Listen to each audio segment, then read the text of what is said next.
नमस्कार बंधु मैंने गरीब बा गरीबी बहुत दुखदायक देते मनीष को तेणु एक एनजीओ माध्यम आपण सहयोगर हाथ बढ़े जड़े व्यक्तिशेष से आप कौन हे आपणकर आखपाखे देखि कि दिव्यांग व्यक्ति जो मानकर हाथ कटि जाए गोड़ कटि जाइए से माने चलाबुलारे बहुत असुविधा सम्मुखीन होती तेणु से सबू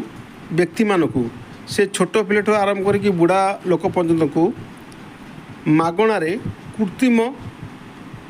बा अननेचुराल जिनस बा गोड़ हाथ नगेकी दि जाए। तो मोर समस्त को अनुरोध यही भिडियोटी बहुत मात्रा शेयर करूँ मो से व्यक्ति मानक नाटी बा नंबरटी ये लिखि दूची से सहित जोगाजोग करूँ और फ्री ऑफ कॉस्ट रे निजर कटा गोड़ और कटा हाथ को कृत्रिम